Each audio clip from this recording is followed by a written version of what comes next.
Guest is the most played survivor in Forsaken. There is no official proof of this, but the fact that I haven't played in a lobby without a guest in like ever tells me that I don't really need one to say this, do I? Guest being the most played survivor isn't important for this video though. You've seen the title, Guest can now work in his current state.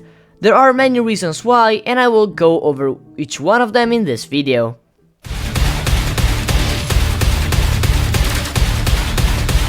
First, let's talk about Guest's biggest issue, the one that makes him both inconsistent and OP at the same time, the one that is both unfair and easy to avoid.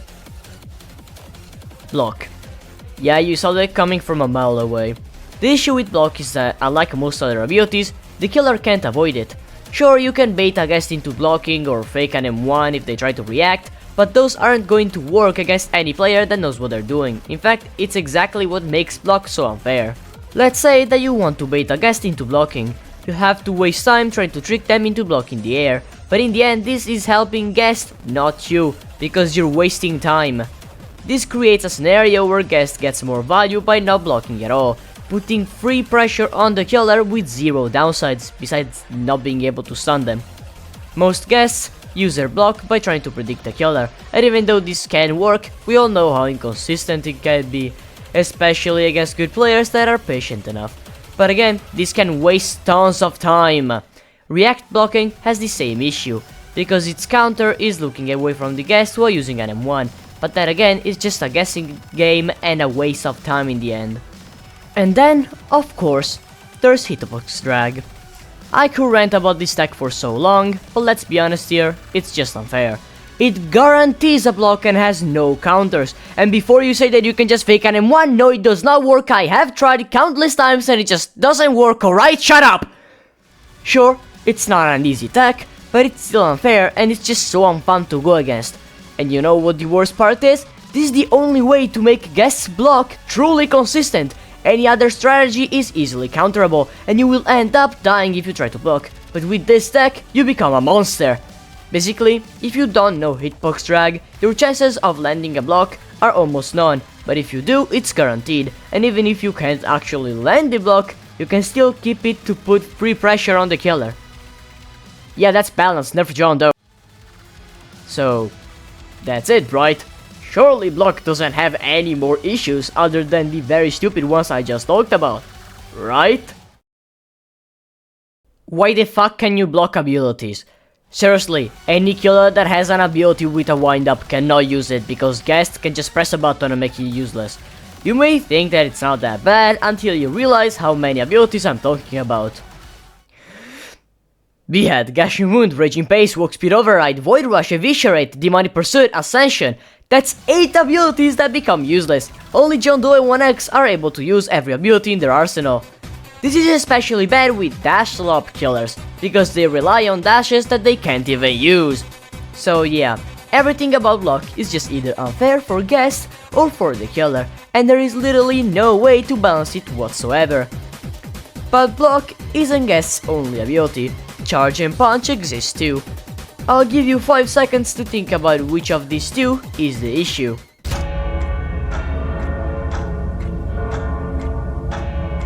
Got it? Yeah, it's charge.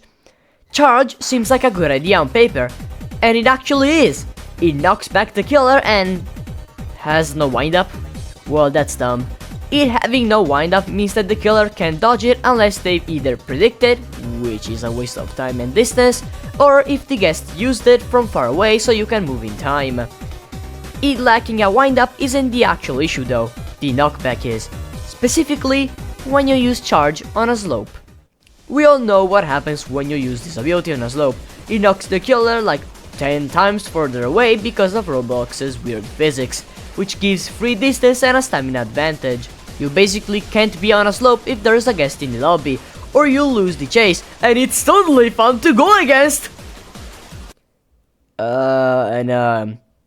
Punch is cool, I guess, I don't know. Hey, I just wanted to tell you that if you don't subscribe, like, right now,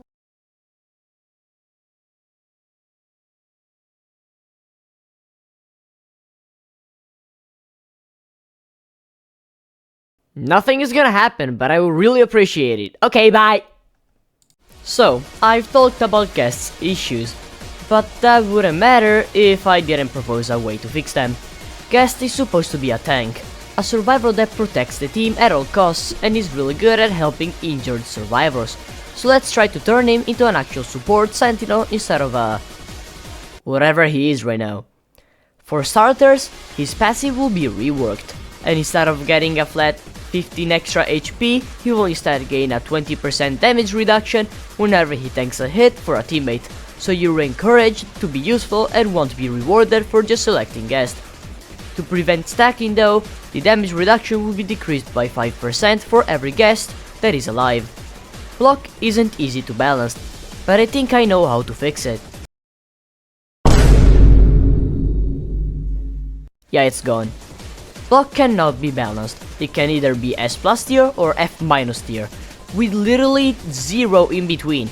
I've tried coming up with an idea to make it balanced for months, and there simply isn't one. As long as you rely on the killer hitting you, it's gonna be unbalanced, with no way to fix it whatsoever. Removing it will fix guests' biggest issues, consistency and fairness, without creating new problems. Now let's talk about charge, and this one is actually very easy to fix. If you hit a killer with charge while they're on top of a slope, the knockback effect will be reduced by around 90%. This way, the weird Roblox physics will actually compensate for the nerf and basically remove this weird interaction, although I think it would be difficult to code.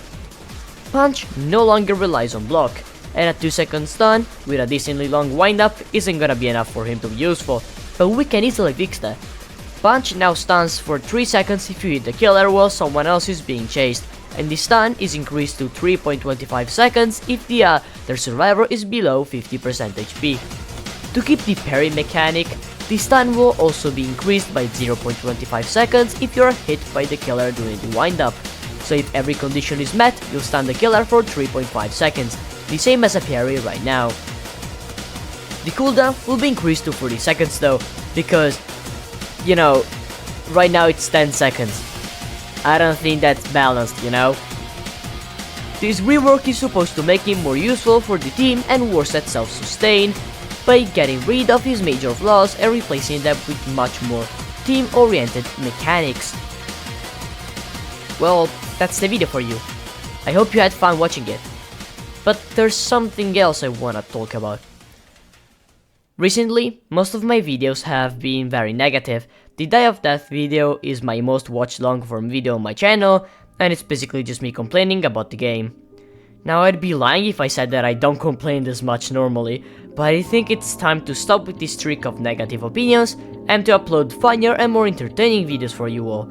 I don't want to be recognized as someone who shares hot takes that look like rage bait for a living. I'm here to have fun just like you. Ironically though, my next video is going to be about more hot takes, so yeah, ignore that. That's what I wanted to say. Thank you for watching and see you in the next video. Okay, that's it. Bye!